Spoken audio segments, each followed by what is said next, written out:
గొర్రెలని మాట్లాడితే ఆ మాట ఉపయోగించి ఇష్టానుసారంగా మాట్లాడుతూ ఉంటారు.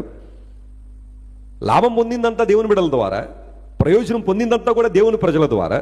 ఆ సందర్భాల్లో నేను చెబుతున్నాను, అతను వాడే ప్రతి వస్తువు కూడా దేవుని బిడ్డలు కనిపెడితేనే కదా వచ్చింది. మన Israel prime minister Benjamin Netanyahu అన్నాడు, మీ చేతిలో సెల్ ఫోన్ ఉందంటే ఇజ్రాయెల్ మీ చేతిలో ఉన్నట్టు అన్నాడు ఆయన.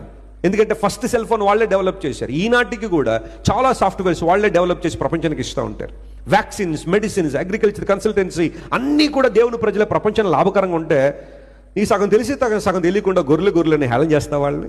దేవుని ప్రజలు ఎంత కాంట్రిబ్యూట్ చేశారు ప్రపంచ నిర్మాణంలో, దేశ నిర్మాణంలో ఎంత చక్కని బాధ్యత వహిస్తూ ఉన్నారు. హాస్పిటల్లో చూడండి, నర్సింగ్ డిపార్ట్మెంట్లో ఎంతమంది దేవుని బిడ్డలు ప్రతిఫలాన్ని ఆశించకుండా చక్కగా పరిచర్య చేస్తూ ఉంటారు. ఎవరో తెలియదు, హాస్పిటల్ తీసుకొస్తే వాళ్ళు ఎంత చక్కగా చూసుకుని పరిచర్య చేస్తూ ఉంటారు.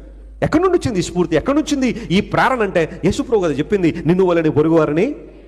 నీకులాగా అన్యాయాలు చేసి, నీకులా ప్రజల్ని అణగద్రొక్కి, ప్రజలను దూరంగా పెట్టి ఇష్టానుసారంగా మాట్లాడే పరిస్థితి కాదు ఇక్కడ.